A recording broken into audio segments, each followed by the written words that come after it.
Sir నమస్తే sir. ఇవాళ గురయ్య సార్తో కలిసిన మా మామ చనిపోయిండు.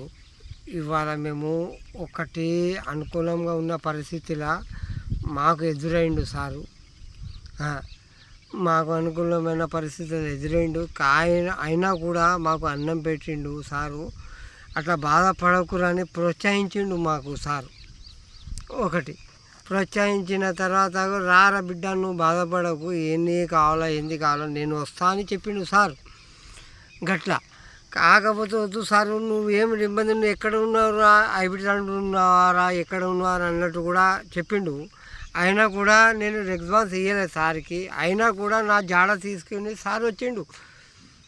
గా విషయం జరిగింది. ఇవాళ నాకు సారే దేవుడు, దాని తప్ప ఏం లేదు. కాకపోతే నా తండ్రి స్థానంలో సార్కి బిజీ ఇచ్చిన సారు ఏంటంటే ఇవాళ బాధపడకూడదు అన్నట్టు ఇక్కడ ఒక పార్టీ ఇచ్చిండు. అన్ని విషయాలుగా నేను చూసుకుంటానని చెప్పిండు సారు. ఇక గదే ఒకటి విన్నపము సార్. మన పచ్చగా ఉంటే నేను పచ్చగా ఉన్నట్టు అన్నట్టు ఇవాళ నాకు అర్థం. తొలి పరిచయం నాకు ఇవాళ. వెంకన్న కూడా పచ్చగా ఉంటాడు, చాలా పచ్చగా ఉంటాడు. ఇవాళ నాకు కల్పించింది నా అల్లుడు సార్ తోటి కూడా ఈ విజ్ఞప్తి. థ్యాంక్స్.